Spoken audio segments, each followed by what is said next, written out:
Sakto na to itanim mo. Yung pinunla ko na siling labuyo. Pwede na to. Tanim. So bago ko pala itanim dito magprepara muna ako sa lupa. So kailangan to bungkalin gamit yung piko kasi wala naman tayong kalabaw. So ito yung lang ginamit ko, piko. At saka isang tudling lang to ang taniman ko. So maganda kasi nabungkal mo yung lupa para maganda yung tubo ng sili. So pagkatapos ko na nabungkal ito, isang tudling lang to. Sinunod ko naman yung maglagay ng butas. Yung butas pala yung ginawa ko, diyan ko ilagay yung pataba ng manure, tae ng kambing. So, at saka sinukat-sukat ko siya para equal talaga yung interval niya. So, maganda kasi nilagyan talaga ng pangpataba para maganda yung tubo niya. Yun, tapos na ako nagbutas. Sunod ko naman tong pangpataba, tae ng kambing. So nilagyan ko ng tagdi-dalawang taka lang yung bawat butas.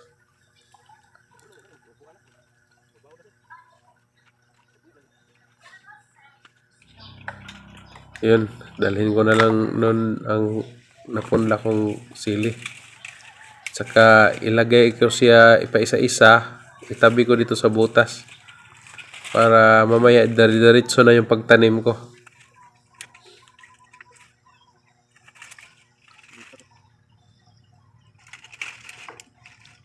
Sana maraming bunga to.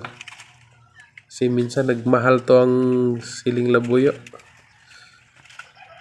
So first time ko din nagtanim ng siling labuyo. So yun, umpisan ko nang itanim. So bago mo pala ilagay, kailangan mo basain mo yung manure. So basain mo ng tubig. Tapos saka mo ilagay yung pinunla mo, yung seedlings. Tapos takpan mo ng pinong lupa para hindi na yung makita yung mga tae ng kambing. Kasi pag makita ng manok yan, ay nako, kakakain yan. Katapos diligan mo naman ulit.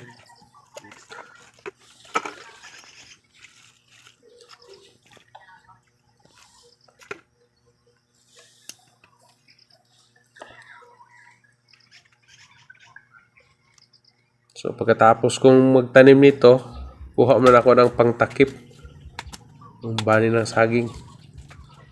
So, kailangan talaga ito takpan kasi maliit pa. Hindi pa nila kaya ang sobrang init ng araw.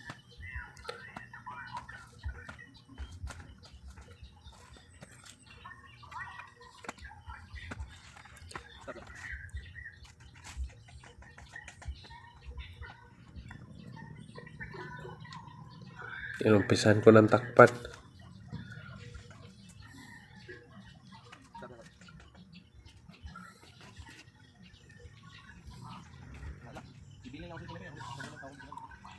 So ito na po yung lahat.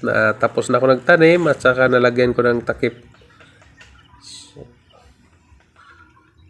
tayo na natin sa sunod ng mga araw. Alright, thank you for watching.